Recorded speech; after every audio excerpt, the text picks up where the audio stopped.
Welcome to the Deep Dive. Today, we're plunging into something that, well, it's close to home for everyone online. It's about your past, maybe your mistakes, and how they live on the internet. The big question is, do you actually have a legal right to, delete parts of yourself online? That's exactly it. We're looking at this idea called the right to be forgotten. Yeah. It's a legal concept that's really picking up steam across the globe. We're seeing major cases and major discussions happening in Europe, India, and people are even talking about it in the US. Yeah, and you can see why this whole idea clashes, doesn't it, with something really fundamental in free societies, freedom of speech, freedom of the press. Absolutely, it's a direct tension. So our mission today is to really get into that tension. Should people have the power to kind of erase their digital past? Or should the truth, or at least the record, always be out there?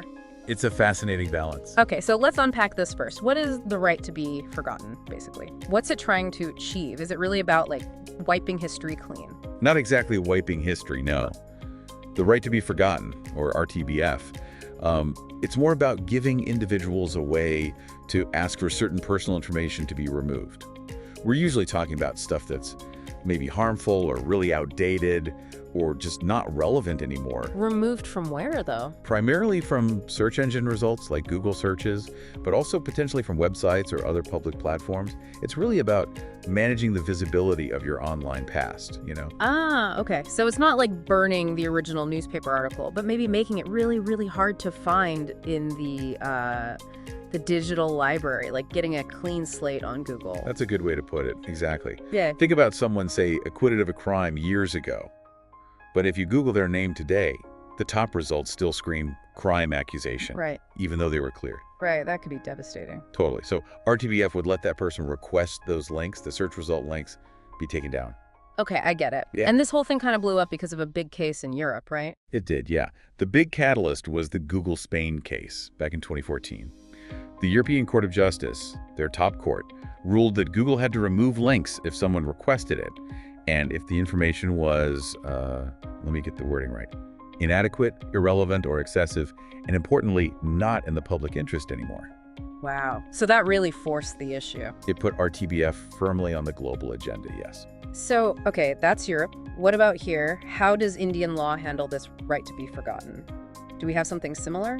Well, India doesn't explicitly have a law called right to be forgotten written down in the statutes, not yet anyway. Oh, okay. But, this is important, Indian courts have definitely started recognizing and dealing with these kinds of requests. Yeah. They're doing it by interpreting RTBF under the umbrella of the right to privacy. Which became a fundamental right fairly recently, didn't it? Exactly. That shift happened mainly after the landmark Puttaswamy judgment in 2017. Right, Puttaswamy. Yeah. For anyone listening who might not recall, that was a massive Supreme Court decision for privacy in India, wasn't it? Absolutely huge. The Supreme Court declared privacy a fundamental right under Article 21 of the Constitution.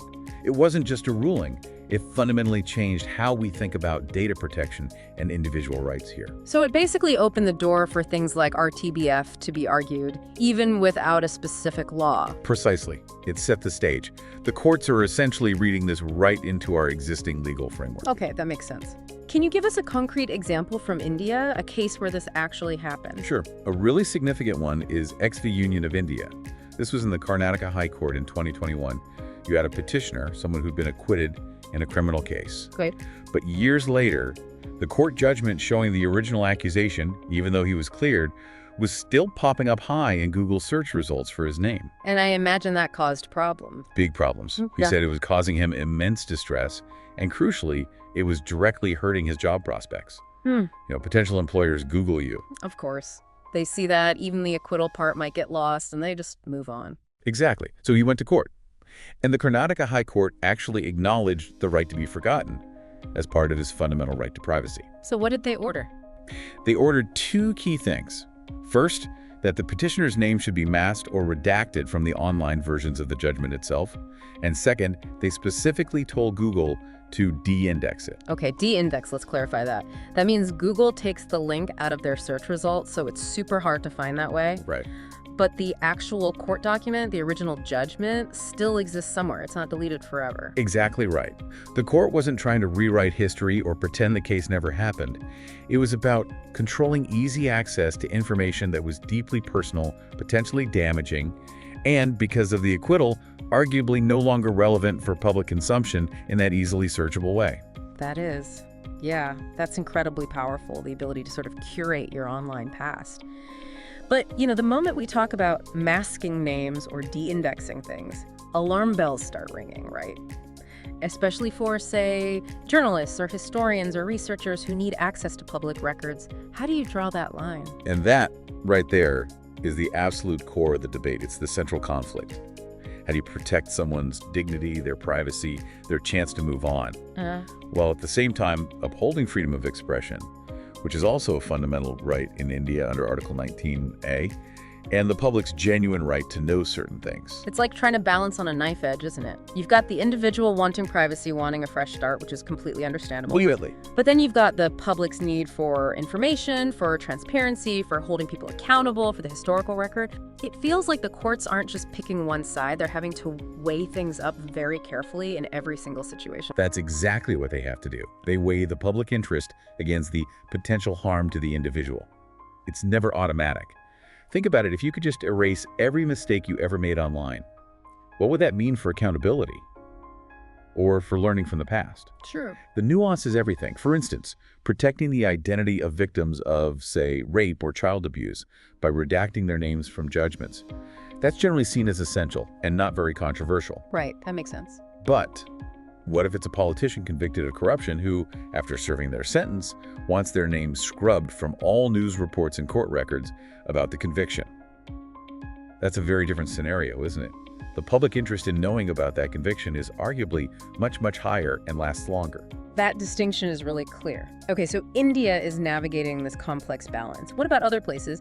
Does the United States, for example, embrace this right to be forgotten like Europe, or how India seems to be moving? Not really, no. The U.S. takes a very different approach, primarily because of the First Amendment to their Constitution. Which is all about free speech. Extremely strong protection for free speech. U.S. courts are generally very reluctant to order the removal of truthful information, even if it's embarrassing or old. For information to be taken down, it usually has to be proven false, like defamation or otherwise illegal under existing laws. So it's less about forgetting and more about protecting against lies or illegal content. Pretty much. It frames the issue differently. So if you're looking at the philosophies, you could say India, like Europe, is leaning more towards balancing privacy with expression, maybe giving privacy a bit more weight in certain contexts now, while the U.S. puts a very heavy thumb on the scale for freedom of expression. The bar for removing content there is incredibly high. That's a stark difference. It is. But it's crucial to remember, even in India, where the courts are recognizing RTBF through privacy, it's not automatic. They stress again and again that every request has to be looked at case by case. It's always a balancing act, not a blanket permission slip to erase your past. Right. And there was another Indian case that really highlights this balancing act, wasn't there, from the Delhi High Court? Yes, exactly. The case of Karthik SV Google LLC in 2022. Very similar situation, actually. The petitioner had been acquitted in a dowry case. Okay. But again, years later, Google searches for his name kept bringing up the original complaint, the accusation. And just like in the Karnataka case, he argued it was killing his job prospects. So same problem, different court. What did the Delhi High Court do? Did they also order de-indexing? They did. They ordered Google and also Indian Canoon, which is the huge online database of Indian legal documents widely used. I know it. To de-index the judgment. So remove it from their search results. But, and again, this is the key point for balance, they did not order the deletion of the actual court document itself from the court records, or even necessarily from Indian Canoon's database entirely, just from being easily searchable via Google. So the record is preserved, but the person gets some relief from it, constantly haunting their online reputation via search engines. Precisely. It preserves the judicial record, upholds the idea that court proceedings are public to some extent, but it also respects the individual's dignity and right to move on, especially after an acquittal. It shows the court's really trying to find that middle ground. It sounds like a reasonable compromise in theory, but how easy is this to actually do? I mean, the internet is global, messy. How practical is implementing this right? Yeah, you've hit on the tricky part. Implementation is definitely a challenge. There are several big hurdles. Like what? Well, first, as we've seen with different high courts, there isn't one single standard legal procedure yet. So you can get slightly different approaches, different outcomes depending on the court. It creates inconsistency. That's one. Second, Google, or any search engine is a private company. They generally need a clear, valid legal order from a court before they'll de-index something. They're not just going to do it because someone asks nicely. Makes sense. Legal basis needed. Third, the internet doesn't care much about borders. If the website hosting the information, say the original news report or blog post, is hosted on servers outside India, well, getting that taken down is much, much harder, often impossible for an Indian court order to enforce directly. Right, jurisdiction issues. Exactly. And then there's the final kind of ironic challenge. Which is? The Streisand effect. Ah, yes. So, trying to delete something from the internet might just make way more people see it. That's kind of the ultimate internet paradox, isn't it? It really is. It's named after Barbara Streisand, who famously tried to suppress aerial photos of her house online. And ended up making them go viral. Precisely. Trying to hide information online can sometimes backfire spectacularly, drawing way more attention than the information would have ever gotten otherwise. So anyone thinking about requesting RTBF has to consider that risk of trying to erase it actually just amplify it. That adds a whole other layer of complexity. Okay, so given all these nuances, the legal interpretations, the practical hurdles, what are the main things people should take away from this? And what's next for the right to be forgotten, especially in India? Okay, key takeaways. 1. RTBF is not an absolute blanket right. You can't just demand your past be erased. Right. 2. It's usually only granted when a court decides your right to privacy. In that specific context, clearly outweighs the public's interest in accessing that information. The balancing act again. Always. 3. Courts look closely at things like, why are you asking now? What was the original context? What are the real-world consequences if it stays up versus if it comes down? It's very fact-dependent. Got it. And looking forward. Well, the big thing everyone agrees on is the need for clearer laws. Ideally, comprehensive data protection legislation that explicitly includes provisions for the right to be forgotten, spelling out the criteria, the process, the exceptions. Something like the GDPR in Europe. And does India have anything like that in the works? We do have the Digital Personal Data Protection Act, the DPDP Act, which was passed in 2023. It's a big step towards a modern data privacy framework. It does contain provisions related to correcting and erasing personal data, which could potentially form the basis for RTBF claims.